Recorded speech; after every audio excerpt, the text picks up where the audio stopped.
बिस्मिल्लाहिर्रहमानिर्रहीम। मुहद्दिसीन अंदलुस किस्त नंबर 4 अबू उस्मान सईद बिन सुलेमान अल-कुर्तुबी। सईद बिन सुलेमान अन्नाकी के नाम से मरूफ़ थे। कुर्तबा के मरूफ़ आलिम दीन थे। मग़रिब व मशरक़ के मरूफ़ अहले इल्म से इस्तिफ़ादा किया। अपने वक्त के अजल मुहद्दिस थे। अंदलुस के उन मुहद्दिसीन में थे कि जिन्होंने सरज़मीन अंदलुस पर इल्म हदीस की इशाअत में हिस्सा लिया। उम्दा अखलाक के मालिक थे, ज़ाहिद व आबिद थे। अंदलुस के एक शहर के सफ़र के दौरान साल 305 हिजरी में विसाल फरमाया और तदफीन शहर फ़रैश में हुई। अबू उमर यूसुफ़ बिन मरवान अल-मुआफ़िरी लोशक़ी वशक़ा के इल्मी व दीनी ख़ानदान से ताल्लुक़ था। वशक़ा में आपका ख़ानदान बनु मुअज़्ज़न के नाम से मरूफ़ था। बिलाद अंदलुस और मशरक़ी मुक़ीम अपने वक्त के अजल अहले इल्म से इस्तिफ़ादा किया।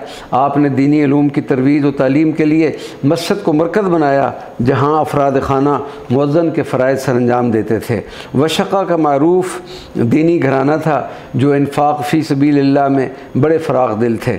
कहा जाता है कि उन्होंने तकरीबन 100 कैदियों को रहाई दिलाने में फ़याज़ी से काम लिया। आपने 309 हिजरी में विसाल फरमाया।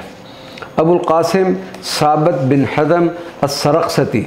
हज़रत अबुल क़ासिम अस-सरक़सती का ताल्लुक़ एक इल्मी ख़ानवादे से था। अंदलुस के मुमताज़ उलमा से इस्तिफ़ादे के बाद 288 हिजरी में हिजाज़ मुक़द्दस और दीगर बिलाद मशरक़ गए और वहाँ के अहले इल्म और शयूख़ उज़्ज़ाम से इस्तिफ़ादा किया। आपने कई तालीफ़ात यादगार छोड़ी हैं। हज़रत अबुल क़ासिम अस-सरक़सती ने साल 313 हिजरी में विसाल फरमाया। अबू अब्दुल्ला अहमद बिन बुक़ई बिन मुख़ल्लिद अल-कुर्तबी आप एक बासर इल्मी ख़ानवादे के चश्म चिराग़ थे। तालीम किताबुल्लाह के बाद बहुत जल्द उलूम कुरान व हदीस और फ़िक़्ह पर दस्तरस हासिल कर ली थी। इस ख़ानदान में उलमा व फ़ुज़ला पैदा होते रहे। आप नहायत ज़हीन व फ़तीन व फ़हीम और बाअमल इंसान थे। इमामत सलात और तक़सीम ज़कात की ज़िम्मेदारियाँ उम्दा तरीके से अदा की। दयानत व अमानत और तक़वा का चर्चा हुआ तो 314 हिजरी करतबा के कादी मुकर्रर किए गए और 10 साल तक इस नाज़ुक ज़िम्मेदारी को एहतियात और दानिशमंदी से अदा किया। मशहूर आलिम अहमद बिन अब्द रब्बह आपको दुनिया का एक अजूबा करार देते थे और इमाम ज़हबी उन्हें अइम्मा कुबार में शुमार करते थे। अंदलुस का ये आलम बाअमल बेनज़ीर कादी कुर्तबा में 324 हिजरी अपने खालिक हकीकी से जा मिला और वसीयत के मुताबिक साहिबज़ादा अब्दुर्रहमान ने नमाज़ जनाजा पढ़ाई। अबू अब्दुल्ला मोहम्मद बिन क़ासिम अल-उमवी अल-कुर्तबी आपका कुर्तबा के इल्मी ख़ानवादे से ताल्लुक़ था। आपके वालिद क़ासिम बिन मोहम्मद जलील क़द्र आलम थे।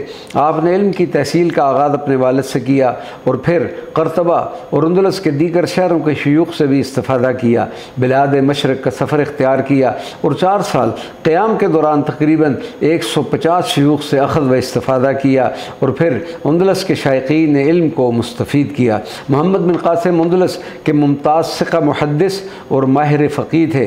अहले इल्म ने उनकी फ़जीलत इल्मी की खूब तारीफ़ की है। एक वापसी के सफ़र में बीमार हो गए और करकी के मुकाम पर इंतकाल फरमाया। आपके साहिबज़ादे आपको वापस कुर्तबा लाए और फिर कुर्तबा में ही तदफीन हुई। अबू अब्दुल्ला मोहम्मद बिन अब्दुल मलिक अल-कुर्तबी आप इब्न अयमन की निस्बत से मशहूर हुए। उलमाए अंदलुस में आपको एक अहम मुकाम हासिल था। अंदलुस के अजल शयूख़ से इस्तिफ़ादा किया और आदम मशरक़ हुए। हिजाज़ मुक़द्दस में हाज़िरी दी और वहाँ के अजल शयूख़ से इस्तिफ़ादा किया। उसके बाद मशरक़ के मुख्तलिफ़ शहरों में मुक़ीम अहले इल्म से मुलाक़ात की और उनसे भी इस्तिफ़ादा किया और वापस अंदलुस तशरीफ़ ले आए और कुर्तबा में मजालिस इल्मी का इनेक़ाद किया और अहले अंदलुस की एक कसीर तादाद को अहादीस रसूल सल्लल्लाहु अलैहि वसल्लम पहुँचाकर नबवी फ़रीज़ा सर अंजाम दिया। क़ादी अहमद बिन बुक़ई के बाद जामिया मस्जिद कुर्तबा में इमामत के फ़राइज़ सर अंजाम दिए। आपने कई तालीफ़ात भी रकम फरमाई और अंदलुस के इस अज़ीम मुहद्दिस ने साल 330 हिजरी दाई अजल को लब्बैक कहा।